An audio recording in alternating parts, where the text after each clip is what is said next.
No. Oh my gosh, Doc is in trouble. Plaque and calculus. Two terms you will almost certainly encounter when talking about oral health and general dentistry, despite the fact that they both relate to bacterial growth on teeth. There are some differences, however, and here to talk to us about that this morning and what Neville and I have been talking to him about before is dental professional Dr. Kadeem Dunkley. Morning, Doc. Morning, Doc. Well, me and Delia was telling him, we're afraid like post. So Dr. Dunkley said, who you afraid? Delia said, Uno. Morning, welcome to Smile. I think I understand what plaque is, and Delia just read, in a sense, what calculus is. But when you hear calculus, I've never heard that word associated with teeth. With teeth, because or guess with what? Dentistry. The problem is because dentistry has its own jargon. They have their own language. So the issue is that it's not really taught in school. So you wouldn't be familiar with it. When you hear about calculus, you think about maths. Yeah, man. It's a whole different term in dentistry where it's where the plaque and the bacteria and the saliva mix. Then when it hardens, it becomes calculus. When it's hardened on the teeth now, it's harder to remove. Toothbrush, floss, whatever, can't get it off.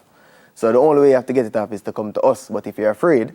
But it would mean that you probably weren't looking after your teeth for it to be hardened. Even if you're brushing, flossing, using the mouthwash regular, but it's not 100%. It's not going to get rid of everything. No matter how much you brush, you could brush 5 times for the day, 10 times for the day.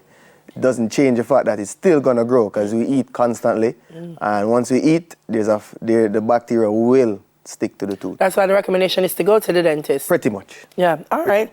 So let's break it down. Plaque, not a good thing. No, it's not. Definitely not. Yeah, what is plaque?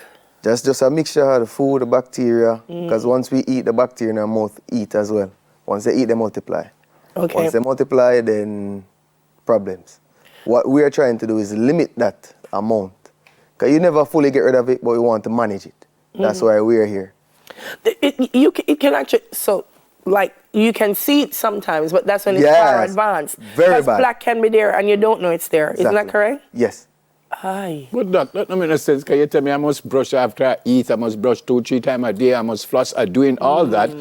And there's a mouthwash that I use that it says it get rid of 99.9%. Is the 0.1% build up in there? So why as you said, you're going to get it, but why if we genuinely look after our mouth? Because looking after our mouth is a combination of you coming to the dentist. In school, as I said, in school, they weren't privy to this. They never detail it out for us. They never say, okay, the dentist is responsible for making sure that your mouth is in good health. You alone cannot do it, Neville.